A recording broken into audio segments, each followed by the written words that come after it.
Bienvenido a Saboreando la Palabra, el comentario a las lecturas de la Misa Dominical. Te habla el Padre Ángel Siapi, de la parroquia Cristo Redentor en el Paraíso, San Juan, Puerto Rico.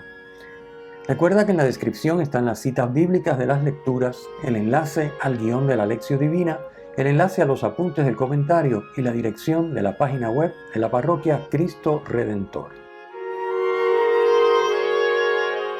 En el nombre del Padre, del Hijo y del Espíritu Santo. Amén. Oh Dios, que por el misterio de Pentecostés santificas a tu Iglesia extendida por todas las naciones. Derrama los dones de tu Espíritu sobre todos los confines de la tierra y no dejes de realizar hoy en el corazón de tus fieles aquellas mismas maravillas que obraste en los comienzos de la predicación evangélica. Por nuestro Señor Jesucristo, tu Hijo, que vive y reina contigo en la unidad del Espíritu Santo y es Dios por los siglos de los siglos. Amén. Domingo de Pentecostés. Hoy estamos clausurando el tiempo pascual. Este comentario está referido a las lecturas de la misa del día, porque hay una misa que se puede celebrar en forma de vigilia con varias lecturas, como la vigilia pascual, algo parecido. Pero el comentario va a ser de las lecturas de la misa del día. Comencemos por la primera. Para comentar la primera lectura voy a citar textualmente fragmentos de la magnífica catequesis de San Juan Pablo II que pronunció el 17 de junio de 1998. Y dice: la tarde del día de Pascua, Jesús cumplió su promesa. Se apareció a los 11, reunidos en el cenáculo. Sopló sobre ellos y les dijo: recibid el Espíritu Santo. 50 días después, en Pentecostés, tuvo lugar la manifestación definitiva de lo que se había realizado en el cenáculo el domingo de Pascua. Al inicio, Pentecostés era la fiesta de las 7 semanas, la fiesta de la siega, cuando se ofrecía a Dios las primicias del trigo. Sucesivamente, la fiesta cobró un significado nuevo. Se convirtió en la fiesta de la alianza que Dios selló con su pueblo en el Sinaí, cuando dio a Israel su ley. San Lucas narra el acontecimiento de Pentecostés como una teofanía, una manifestación de Dios análoga a la del monte Sinaí. Fuerte ruido, viento impetuoso y lenguas de fuego. El mensaje es claro. Pentecostés es el nuevo Sinaí. El Espíritu Santo es la nueva alianza, el don de la nueva ley. Hacía falta un corazón nuevo, y eso es precisamente lo que Dios nos ofrece en virtud de la redención llevada a cabo por Jesús. El Padre nos quita nuestro corazón de piedra y nos da un corazón de carne como el de Cristo, animado por el Espíritu Santo, que nos impulsa a actuar por amor. Sobre la base de este don se instituye la nueva alianza entre Dios y la humanidad. En Pentecostés viene el Espíritu Santo y nace la Iglesia. La Iglesia es la comunidad de los que han nacido de lo alto, de agua y de Espíritu, como dice el Evangelio de San Juan. La comunidad cristiana no es ante todo el resultado de la libre decisión de los creyentes. En su origen está primariamente la iniciativa gratuita del amor de Dios, que otorga el don del Espíritu Santo. La adhesión de la fe a este don de amor es respuesta a la gracia, y la misma adhesión es suscitada por la gracia. El relato del acontecimiento de Pentecostés subraya que la Iglesia nace universal. Este es el sentido de la lista de los pueblos: partos, medos, elamitas, que escuchan el primer anuncio hecho por Pedro. El Espíritu Santo es donado a todos los hombres de cualquier raza y nación y realiza en ellos la nueva unidad del cuerpo místico de Cristo. Del hecho de que el Espíritu Santo es la nueva alianza, deriva que la obra de la tercera persona de la Santísima Trinidad consiste en hacer presente al Señor resucitado y con él a Dios Padre. En efecto, el Espíritu realiza su acción salvífica haciendo inmediata la presencia de Dios. En esto consiste la alianza nueva y eterna. Dios ya se ha puesto al alcance de cada uno de nosotros. Gracias al Espíritu Santo, nuestro encuentro con el Señor se lleva a cabo en el entramado ordinario de la existencia filial, en el cara a cara de la amistad, experimentando a Dios como Padre, hermano, amigo y esposo. Este es Pentecostés. Esta es la nueva alianza. Cierro la cita. La narración de Pentecostés que nos presenta Lucas en su libro de los Hechos tiene también como trasfondo el episodio narrado en Génesis capítulo 11, versículos 1 al 9, en que los hombres se proponen construir la Torre de Babel. Se dicen: vamos a edificarnos una ciudad y una torre cuya cúspide llegue al cielo. Así nos haremos famosos, para no dispersarnos por toda la faz de la tierra. Génesis 11, versículo 4. La soberbia y orgullo los lleva a creerse autosuficientes. El pretender alcanzar por sí mismos una grandeza que es propia solo de Dios y que solo de Él se puede recibir como don, opone a los hombres unos contra otros. No se entienden, no pueden comunicarse, ponerse de acuerdo ni trabajar juntos. El pasaje de Hechos que leemos hoy indica que solo con el Espíritu Santo, don de Dios, puede el hombre recibir un corazón nuevo y una lengua nueva que lo hace capaz de comunicarse con todos y trabajar en unión a los demás. El pecado trae como consecuencia la falta de entendimiento y la dispersión. El don de Dios, el Espíritu Santo, es artífice de la unidad entre los hombres. Por eso la Iglesia, que nace en Pentecostés, es como un sacramento, o sea, signo e instrumento de la unión íntima con Dios y de la unidad de todo el género humano. Esta última frase es una cita del Concilio Vaticano II de la Constitución Lumen Gentium número 1. La Iglesia es como un sacramento, signo e instrumento de la unión con Dios y de la unidad de todo el género humano. Y esa es la Iglesia que nace en Pentecostés como fruto de la Pascua de Jesucristo y el envío del Espíritu Santo.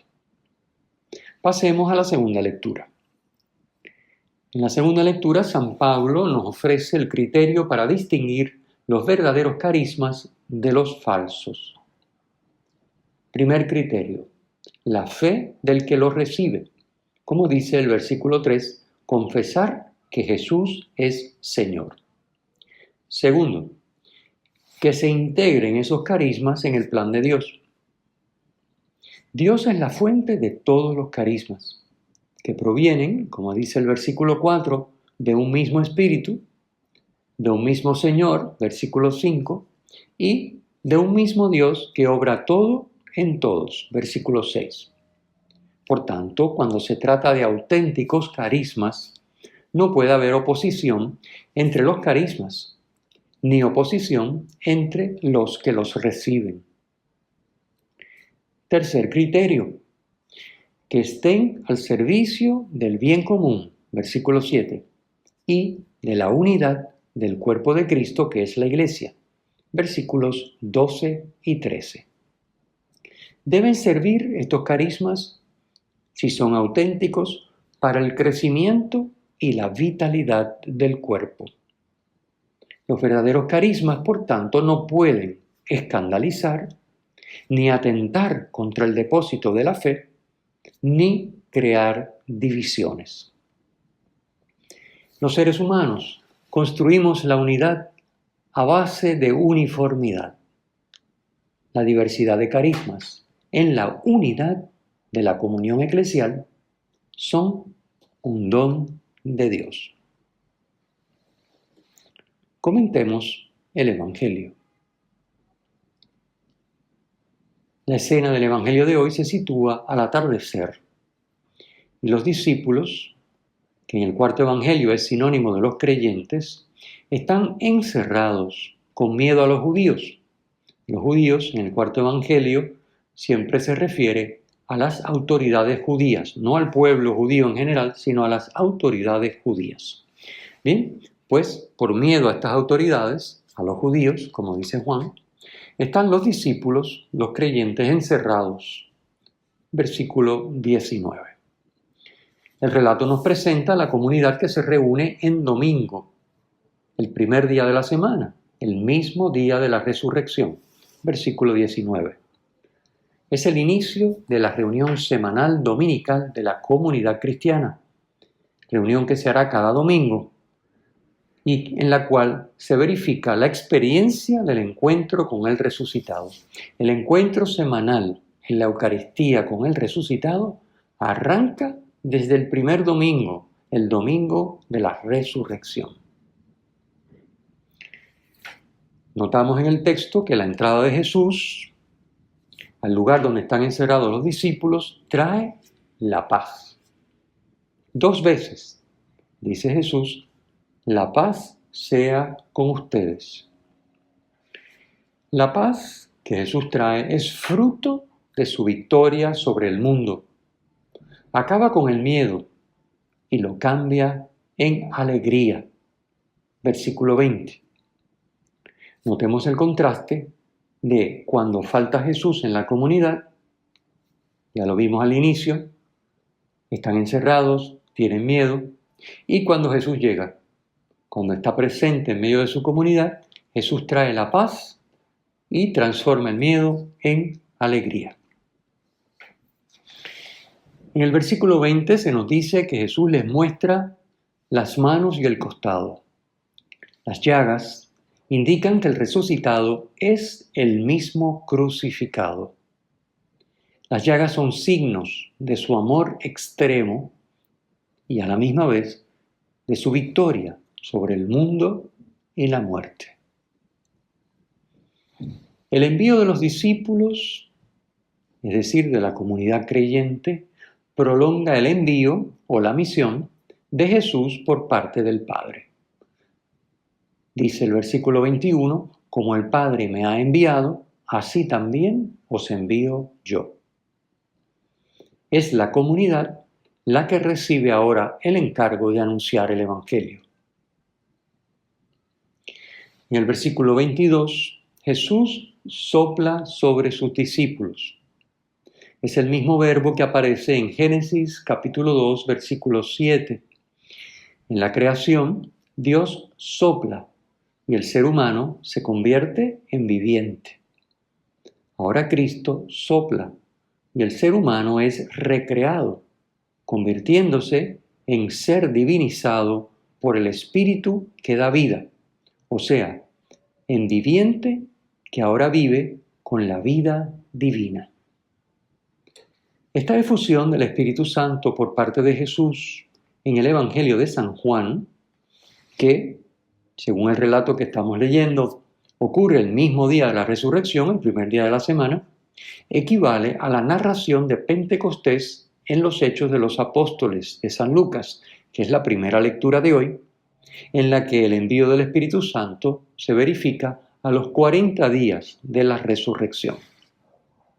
Es el mismo Espíritu Santo y el mismo envío, solamente que Lucas tiene unos motivos para presentarla a los 40 días. Se trata de dar un espacio amplio de tiempo para que puedan haber testigos de primera mano de que Cristo ha resucitado, versus el Evangelio de Juan, que, como es lógico, lo presenta desde el punto de vista teológico y, por lo tanto, como es fruto de la Pascua, la resurrección y el envío del Espíritu ocurren el mismo día, porque ocurren simultáneamente, son fruto de la misma acción. La acción de la resurrección, que es la glorificación de Cristo, coincide con el envío de su Espíritu Santo. Eso en San Juan versus Hechos de los Apóstoles de San Lucas, que es la primera lectura de hoy, que es a los 40 días.